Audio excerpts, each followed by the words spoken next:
Սուրբ Զատիկը Հիսուս Քրիստոսի հրաշափառ հարության տոնը հայ առաքելական եկեղեցու գլխավոր և հնագույն տոնն է, որը խորհրդանշում է մեղքերից ազատագրումը, հարությունը և բնության զարթոնքը։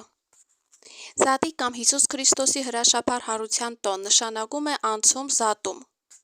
Հայաստանի հնագույն և գլխավոր տոնն է և 5 տաղավար տոներից մեկը։ Որպես առաջին քրիստոնյա երկիր, Սուրբ Զատիկը մեծ նշանակություն ունի հայ հոգևոր ավանդույթների մեջ, քանի որ այն շարժական տոն է, ամեն տարի նշվում է տարբեր օրեր։ Սուրբ Զատիկը նշվում է գարնանային լիալուսնի առաջին կիրակի օրը, հիմնականում մարտի 22-ից ապրիլի 26-ը ընկած ժամանակահատվածում։ Զատիկին նախորդում է մեծ պահքը, որի վերջին շաբաթը, ավագ շաբաթը, ամենախիստն է համարվում։ Ճրագալույցի Սուրբ Պատարագով ավարտվում է մեծ պահքը, որից հետո մարդիկ վառված ճրագներ են տանում տուն ի նշան Քրիստոսի օրհնաբեր լույսի։ Զատիկի շնորհավորանքը հնչում է այսպես. «Քրիստոս հարյա վիմեռելոզ», որին ի պատասխան ասում են. «Օրհնյալ է հարությունը Քրիստոսի»։ Հայերը այս յուրահատուկ տոնը նշում են մեծ ոգևորությամբ և շուքով։ Այդ օրը քրիստոնյա հայերը հավգիթ են ներկում, որպես նոր կյանքի և վերածննդի խորհրդանիշ։ Հավգիթները ներկում են մուգ կարմիր գույնով, ինչը խորհրդանշում է Քրիստոսի արյունը։ Սա նաև երեխաների սիրված տոնն է, քանի որ նրանք ներկած հավգիթներով կռիվ են անում։ Սուրբ Զատիկի սեղանին դնում են չամիչով փլավ, ձուկ, թարմ և տապակած կանաչեղեն։ Հայկական ավանդական չամիչով փլավը պատրաստվում է լավաշով, որը դնում են կաթսայի հատակին, վրան լցնում խաշած բրինձը և յուղի մեջ տապակած չամիչը, ինչպես նաև այլ չորացրած մրգեր։ Արդյունքում ստացվում է իսկապես յուրահատուկ համով ուտեստ։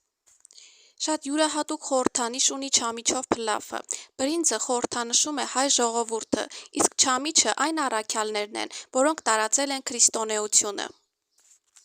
Զատիկի ուտեստներից են նաև իշխան և սիկ ձկնատեսակները։ Ձուկը խաշում են քիչ քանակությամբ ջրով, համեմունքներով և կանաչիով։ Զատիկի ավանդական մյուս ուտեստներն են քաղցր հացը, կուլիչը, որոնք նույնպես հաճախ պատրաստում են չամիչով և որը նշանակում է քաղցր կյանք։ Հիսուսի արյունը խորհրդանշող կարմիր գինին Զատիկի սեղանի պարտադիր ըմպելիքն է։ Սուրբ Զատիկը հայերի համար ընտանեկան տոն է, որի ժամանակ հարազատները հավաքվում են սեղանի շուրջ, վայելում մտերմիկ և խաղաղ ընթրիքը և օրհնում Քրիստոսի հարությունը։ Հիսուսի հարության խորհուրդը քրիստոնեական հավատքի առանցքն է։ Այն խորհրդանշում է մեղքի հանդեպ հաղթանակը։ Խաչելությունից հետո Հիսուսի հարությունը մարդկության համար բացեց դեպի հավերժական կյանք, հոգևոր նորոգում և Աստծո հետ հաշտություն տանող ճանապարհը։ Համաձայն քրիստոնեական վարդապետության, եթե Քրիստոսը հարություն չառներ, մարդկության հավատքը անիմաստ կլիներ։ Հարությունը դառնում է կենդանի ապացույցը դեպի սկիզբ նոր ու աստվածային կյանքի։ Բացի պատմական և տոնական իրողությունից, հարությունը նաև անհատական խորհուրդ ունի յուրաքանչյուր քրիստոնյայի համար։ Այն կոչ է հոգեպես հարություն առնելու, մեղքերից մաքրվելու և ապրելու ըստ Քրիստոսի պատվիրանների, վերափոխելով սեփական կյանքը դեպի բարին ու լուսավորը։ Այս տոնը հայ ժողովրդի հոգևոր կյանքում եղել է և մնում է որպես հույսի, սիրո և ապագայի հանդեպ հավատի հիմնասյունը։